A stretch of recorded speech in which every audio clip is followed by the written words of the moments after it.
окуйбуз. Кудай ошол бөлүмдөн улам бизге эмне дейт?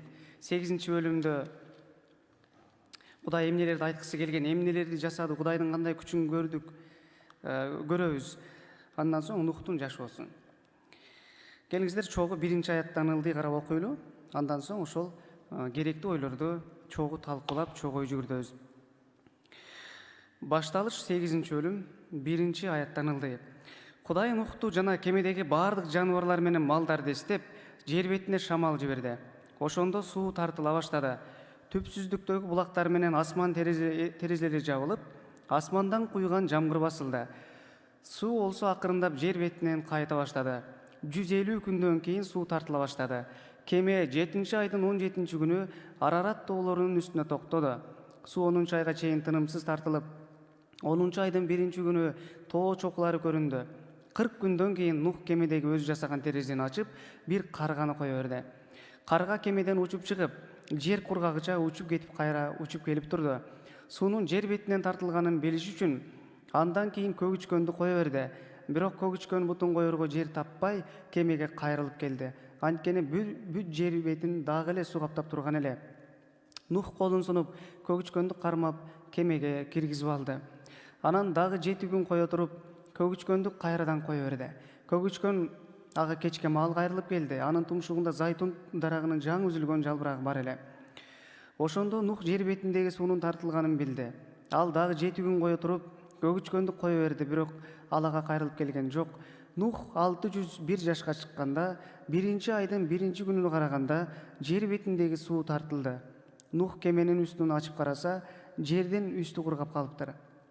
2-айдын 27-күнүнө караганда жер кургады. Ошондо Кудай Нухка мындай деди: кемеден сени менен кошо аялың, уулдарың жана келиндериң чыксын. Жаныңдагы баардык тирүү жандыктарды, жаныбарларды, канаттууларды, малдарды, жер үстүндө сойлоп жүрүүчү жаныбарларды кошо алып чык. Алар жер бетине тарап, тукумдап көбөйсүн. Ошентип Нух менен бирге уулдары, аялы жана уулдарынын аялдары кемеден чыгышты.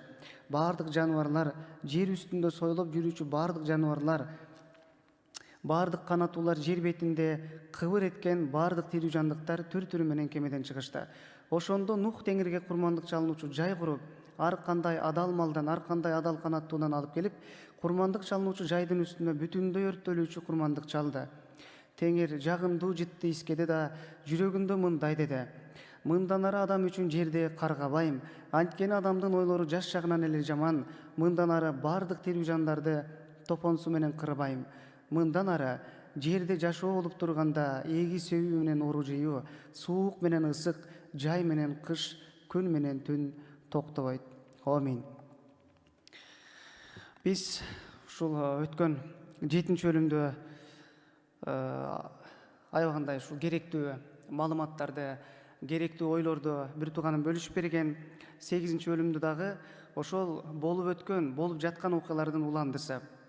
Бир аз хронологиялык ошол жолдор менен арттагы болуп өткөн окуяларды бир аз эске алсак, эмне болгон?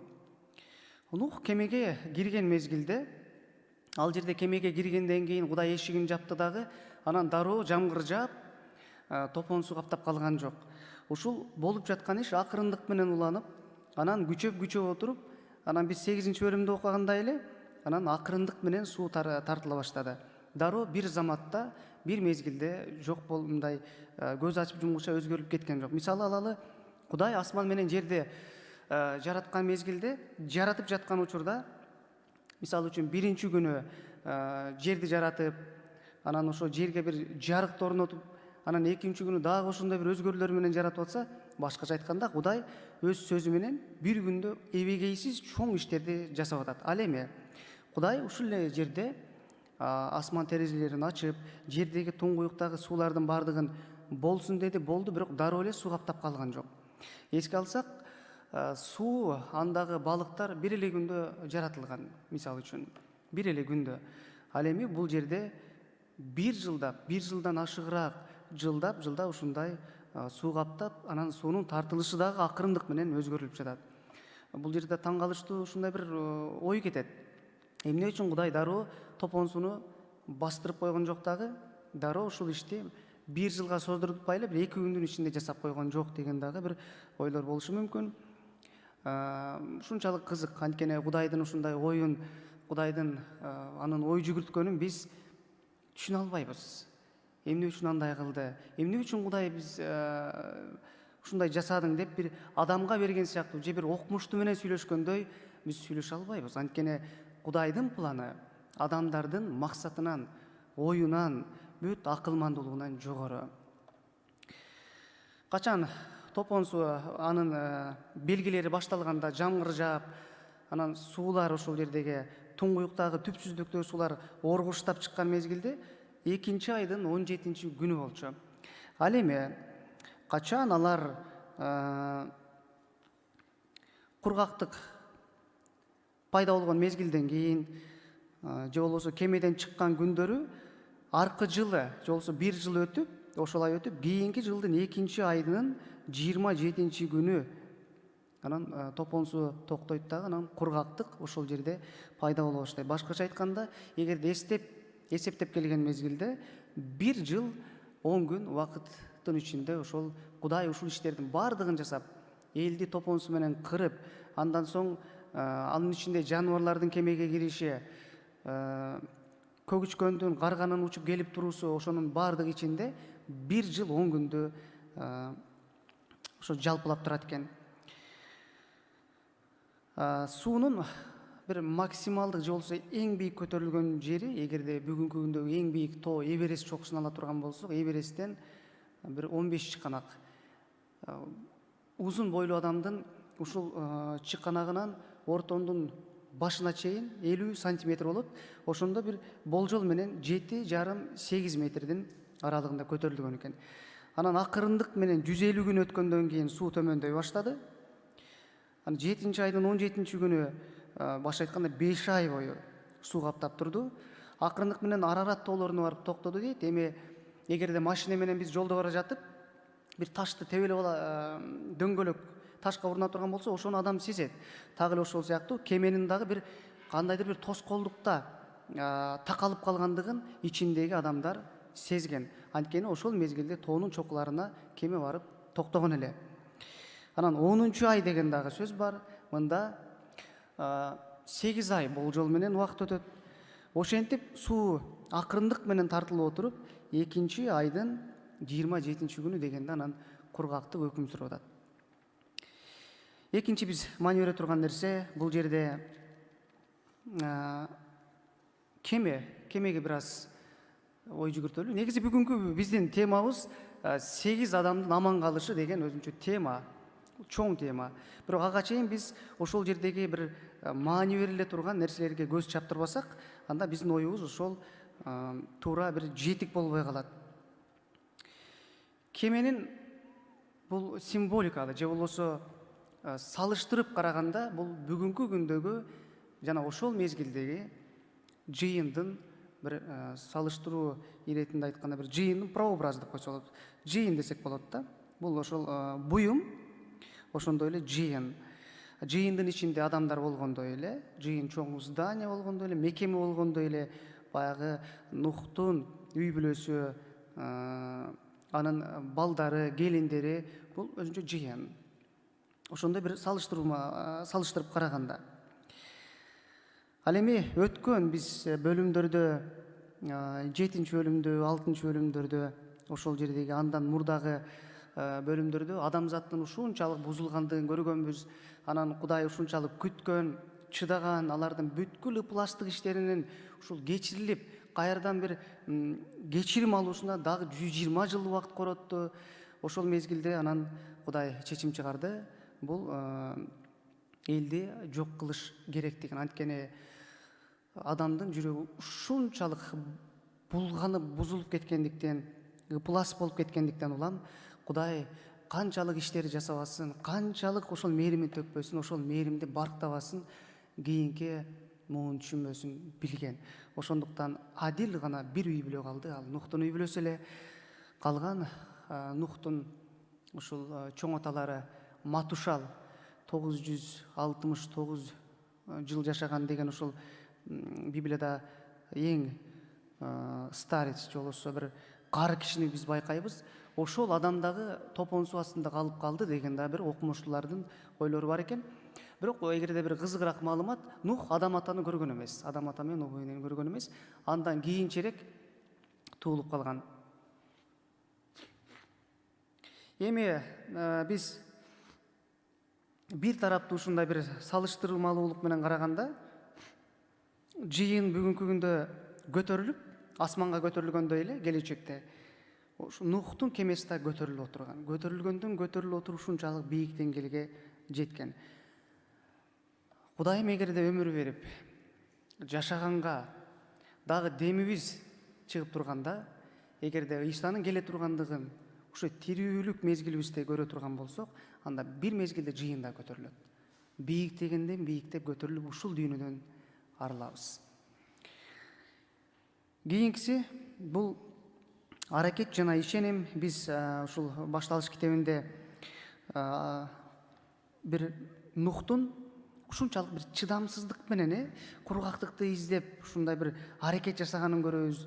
Билесиздерби, качан кемени жасап жаткан мезгилде бир кичинекей, ошондой бир чоң кемеде бир кичинекей чакан терезени Кудайдын буйругу боюнча Нух жасаган эле. Анан ошол терезеден биринчи карганы кое берди. Анткени билиш керек болду. Эгерде кургактык боло турган болсо, мүмкүн карга келбеши мүмкүн эле. Ошондой бир жолдору менен карабайсыздарбы, эгерде ушундай бир адамдын ошол мезгилдеги акылмандуулугу дагы башкача болгон.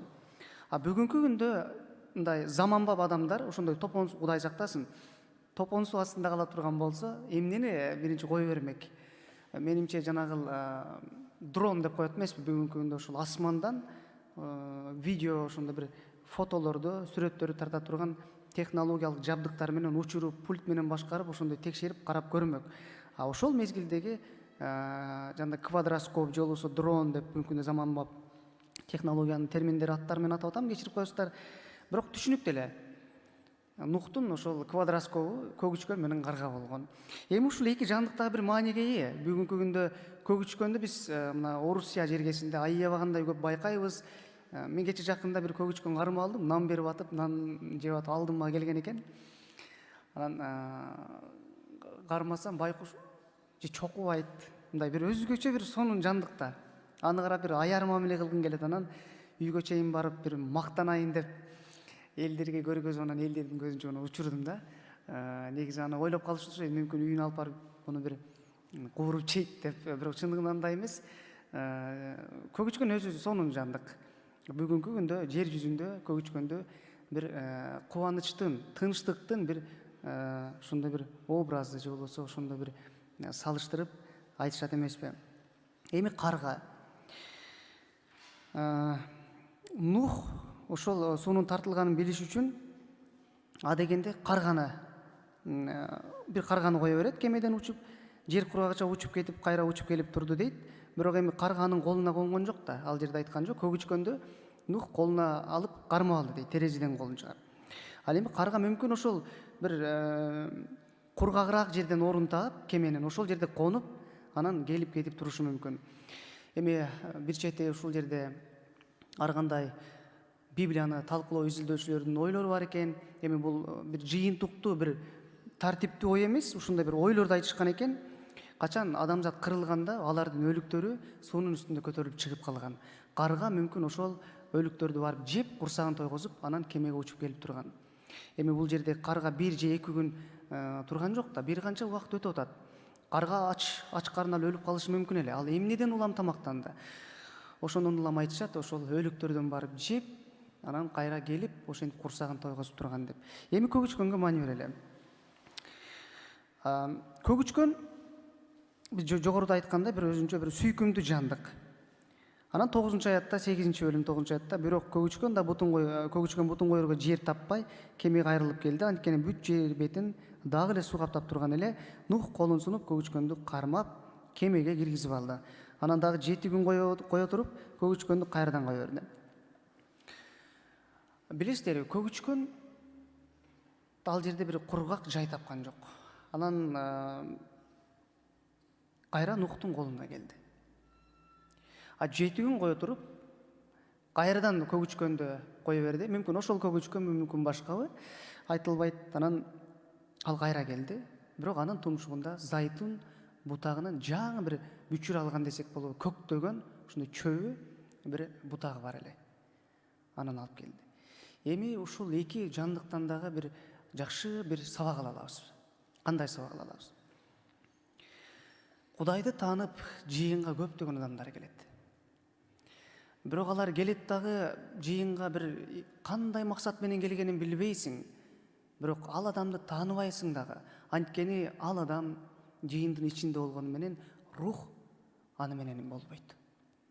Анын денеси биз менен болушу мүмкүн, бирок жүрөгү биз менен эмес. Ал баягы карга сырттагы өлүктөрдөн, эме салыштырып айткандай, өлүктөргө барып ошондой бир алар менен курсагын тойгозуп кайра келип тургандай эле дүйнө менен болуп, анан жыйынга Кудай менен болом деген адамдар дагы жок эмес. Көгүчкөнчү? Көгүчкөн ошол өзүнүн бутун коерго жер таппай, тынчтык таппай кайрадан кемеге келгенде эле дүйнөдөгү адамдардын арасында Кудайды жакшы тааныган, Кудайды сүйгөн адамдар дагы жок эмес. Көп болбосо дагы бар. Алар дагы дүйнө менен болгон жанашууда алардын руху жанданбайт.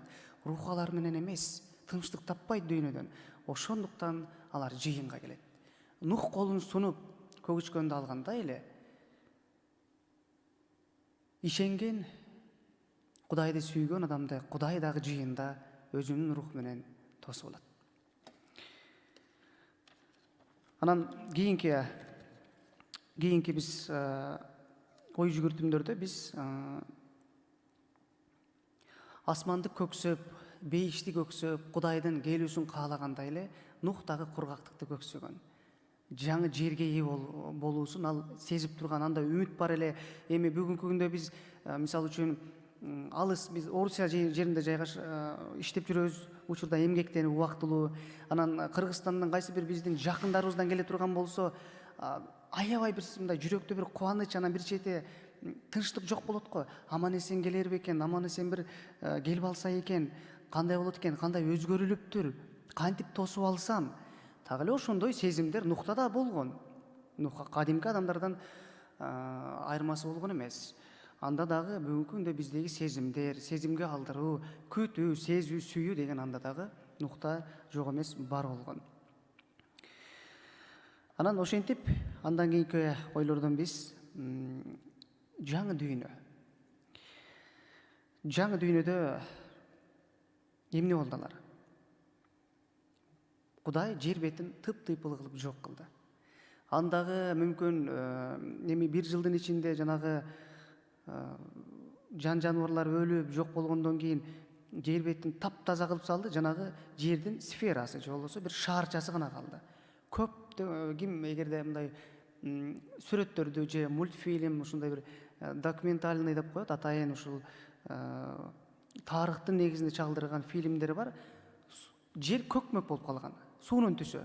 Баягындай чөп чаар, жашылдануу деген жок. Таң калыштым. Жылан өзүнүн терисин алмаштырат. Жылан өзүнүн терисин алмаштырган мезгилде андагы жанагы башта бирөөлөр менен урушуп, ошондой бир күч сынашып, же болбосо бирөө чабаттыр, ошол териде калып калган тактардын баардыгы жок болот. Анан жылан жаңы териге ээ болгон мезгилде анда бир ушунчалык башкача сезимдер болот жылаанда. Эми жылаанда биздикүн адамдыкындай сезим болбошу мүмкүн, ал дагы сергип калат. Жер дагы качан ушундай бир жануарлардан бир күнөөлүү бир доордон арылгандан кийин бир жаңы бир терини кийди. Анткени кемеде калган жандыктар укумдап, тукумдап жаңы бир доорду, жаңы башкача бир ушундай заманды түздү. Ошолор менен кошо 8 жан аман калган эле. Бул ошол мезгилде өткөндө бир тууганым айткандай, мүмкүн бир канча миллион болушу мүмкүн, же болбосо канча 100 миң болушу мүмкүн, укумдап, тукумдап көбөйгөндөр. Ошол бир болжол менен бир 2000 жылдын аралыгында же 1,5 жылдын аралыгында алардын арасынан 0,0 1000%, 0,1% десек болот да. Бир ушунчалык аз сандаган, 8 гана жан калды. Эгерде элестетиңиздер, Кудай сактасын, бүгүнкү тил менен айтканда 8 миллиард 7 миллиард калктан 700 миң адам куткарылды деген сөз. Бул ушунчалык аз. Эми өтүп кеткен жандар үчүн кандай деп ойлойсуздар? Бүгүнкү күндө Кыргызстанда дагы оор ушунчалык кыйын абал, оору көп. Бардыгы мына кайтыш болуп атат. Анан Нухта дагы ошондой кайгыруу болгон. Нух биз аман калдык. Кокой Кудай бизди куткар деп калган эмес. Анткени Нухтун дагы куткарылбаган туугандары бар болчу. Ал өкүндү, кайгырды. Эми албетте Библияда жазылбаса дагы биз ошондой ой жүгүрсөк болот, туура. Ким эле тууганын, ата-энесинин, тууган жолдошун, дос, курдаштарын куткарылышын каалабайт. Бардыгы каалайт да. Анан ошентип жалпы ошол топон суудан дагы бир чындык бар. Бүгүнкү күндө Ыйса өзүнүн каны менен бир мезгилде Голгофада кадалып айкаш чыгашка бүткүл адамзаттын жер жүзүндөгү жана келечектеги туула турган адамдардын жанынын куткарылышы үчүн өзүнүн канын берип жууп кетиргендей эле ушул дүйнөнү дагы суу менен Кудай тазалады, жууп тазалады. Анан ыраазычылык деген дагы өзүнчө бир маанилүү нерсе. Ыраазычылык ушул бөлүмүнөн биз эмнени ала алабыз? Качан биз окубадыкпы бул 8 бөлүмдө? Ошондо Нух 20-аяттан ылдый. Ошондо Нух теңирге курмандык чалынуучу жай куруп ар кандай адал малдан, ар кандай адал канаттуудан алып келип, курмандык чалынуучу жайдын үстүнө бүтүндөй өртөлүүчү курмандык чалды. Теңир жагымдуу жытты искеди да жүрөгүндө мындай деди: мындан ары адам үчүн жерди каргабайм, анткени адамдын ойлору жашшагынан эле жаман. Көп маани бере турган нерселер бар. Мисалы үчүн курмандык чалуу Нухка чейин болгон. Биринчи курмандыкты качан Кабыл менен Абыл экөөнүн ортосундагы чатакташууга чейин Абыл курмандык чалган эле Кудайга. Кудай ошол житти искеген. Анан Абылдын курмандыгын адил деп тапкан эле.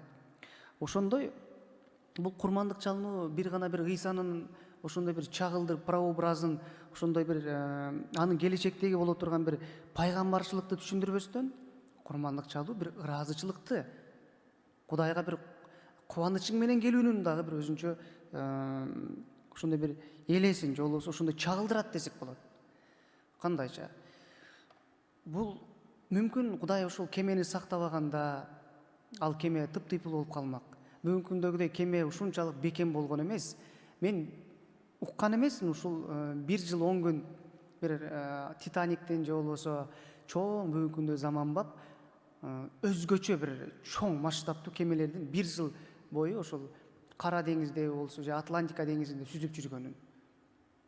Канчалык шарт болбосун андагы продуктылар эскирип кетмек, азык түлүктөрдүн баардыгы чирип, кычып, эми ушундай бир орой сөз менен айтканда, эми жагымсыз жыттар да болмок да. Адам чыдамак эмес 1 жылга, бирок Кудай аларга чыдамдуулукту дагы, тамак ашынын бекемдүүлүгү да, же болбосо бүгүнкү күндөгү муздаткыч да Кудай болуп турган. Көпкө чыдаган. Мүмкүн жакшы бир чыдай турган өсүмдүктөрдөн бананды айталы же алманы айталы, алар да эскирет. Бирок Кудай ошого мөөнөт берген, Кудайдын батасын кеменин ичинде өзгөчө бир ээ болгон эле, Кудайдын батасы каптап турган эле.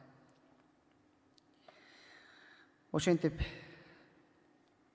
Кудайдын кереметин көргөндөн соң, алар аман калгандан соң, жанынын тынчтыгы үчүн баары бир кайгырып турса дагы, ошол кайгысын Кудай менен бөлүшүп, андагы кубанычты Кудай менен бөлүшүп, ошонун белгиси катары курмандык чалды.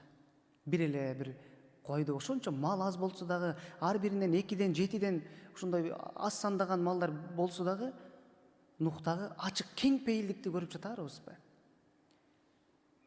Кудай билген ошол келечектеги ошо аз сандагы жаныбарлардан бүгүнкү күндө эсепсиз, сансыз чоң бир көптөгөн малдарды, канаттууларды, жан жаныбарлар жаратарын. Мүмкүн бүгүнкү күндө бизде деле Кудай аз мал бериши мүмкүн, кой бериши мүмкүн, бир малдарга ошондой бир чарбабыз болушу мүмкүн. Кайсы бир туугандарыбыз келгенде ошол койду соёрго же болбосо койду курмандык чалгандан ичибиз ушунчалык кээде ооруйт. кокуй менен багылган жакшы коозум эле анан бир күндө ушулар жеп кетеби деген ушундай кээде болот го. Нух кеңпейилдик менен ошолорду курмандык чалып, анан ыраазычылыгын билдирди. Ошол чын жүрөктөн берген ыраазычылыкты Кудай билди дагы аны искеди. Эми Кудайдын бир аз адамдарга болгон бир окшоштуктарын айталы. Мисалы үчүн 8 бөлүмдө 1-аятта Кудай Нухту жана кемедеги бардык жаныбарлар менен малдарды эстеп деген сөздө Кудай унутуп калдыбы деген дагы суроо туулат. Жок, андай эмес. Буну да туура түшүнүшүбүз керек. Эми кээде ойлоп мындай караганда Кудай дагы бир адамдын акылына, адамга окшогон бир жүрөгүнө ошондой ээ болуп калды деген ошондой бир кыйытма, ошондой бир тексттерди окуйбуз, сөздөрдү окуйбуз. Бирок буну туура түшүнүш керек. Анткени Кудай адамга түшүнүктүү кылыш үчүн кээде Кудай адамга айлана коет. Кээде Кудай адамдын жүрөгүнө ээ болгондой жүрөккө ээ болот. Жүзгө, жарыктыкка. Эгерде Кудай бир асмандык эрежелери менен, асмандагы даражадагы өзүнүн күчү менен түшүндүргөндө, анда биз түшүнбөк эмеспиз. Ошондуктан адамды түшүнө билмек. Адамдын деңгээлинде, адамдын ошол акылы жете тургандай кылып бизге ошондой каймана түрдө автор берип коет. Андан кийинкиси курмандык чалгандан соң ал жагымдуу жытты искеди, анан жүрөгүндө мындай деди деген сөздөр бар. Муну да туура түшүнүш керек. Анткени Кудай адамдар ээ болгондой эле бир жүрөктөргө ээ болбойт. Кан тамырга андагы кандай фильмдерде, кинолордо чагылдырат, адамдын акылын маң кылып койгон бүгүнкү күндө Кудай дегенде эле бир сакалдуу, ак чач баскан, колунда бир кандай бир чагылгандын ошондой бир буюму сыяктуу ошондой бир нерсе баргандай сезилет. Бирок Кудай андай эмес. Болгону бизге дүйнө ошондой түшүндүрүп койгон. Кудай күч, көзгө көрүнбөгөн рух. Адамдарга түшүнүктүү болуш үчүн ошол нерсени айтып жатат. Ошентип 22-аятта мындан ары жерде жашоо болуп турганда эгүү себеби менен ору жыйуу, суук менен ысык, жай менен кыш, күн менен түн токтобойт дейт. Бул биздин жыйынтыктоочу 8-аяттын эң акыркы, 8-бөлүмдүн эң акыркы аяты. Эмнени биз билебиз? Кудай эң башында бардыгын сонун кылып, жердеги өсүмдүктөрдүн бардыгын Кудай өзү азыктандырып, жаныбарларды азыктандырып, бардыгын Кудай өзү жасачу. Адам болгону ошолорго башчы, бир көзөмөлчү болуп, анан Кудай жараткан нерсени өзү жеп, ошондой бир жыргалчылык менен жашачу. Кудай бара-бара адамдарды ошол эмгекти түшүнө билиш үчүн, Кудайдын ишине баа билиш үчүн атаңдын көрсө ошондой болуп турбайбы? Кудай бизди азыктандырып, бардыгын кийиндирип, ичиндирип берип турбайбы? Биз ошону сезбептербиз деген ойду түшүнүп, Кудайдын ишине баа бериш үчүн Кудай ушул нерселерди адамга кылсын деп берди. Бүгүнкү күндө биз эгер экпесек, сеппесек, анда биз кардыбыз тойбойт. Кыйын тоюш. Анан Кудайды биз барктай билебиз. Бул да Кудайга жакын болуубуздун бир белгиси. Жыйынтыктайлы, жалпы биз ушул бөлүмдөн эмнени ала алдык? 8 адамдын аман калышы бүгүнкү күндөгү дүйнөнүн акыры келген мезгилде канчалык адамдар көбөйүп атат, батанын үстүндө бата болуп атат, бирок батанын баркын билбестен куткарылгандар аз болуп калбасын. Тууган жакындарыбызга айталы, Нух сыяктуу кайраттуу бололу, айткандан эринбейле. Нух бир мезгилде ал кагуу силкүү көп жеген, токмок жеген, мүмкүн айтор. Ал таяк жегендер ушул жашка барды айтам деп. Бирок биз ушундай чыдамдуулукту берсин, ушул Нухтун окуясынан эмнени алабыз?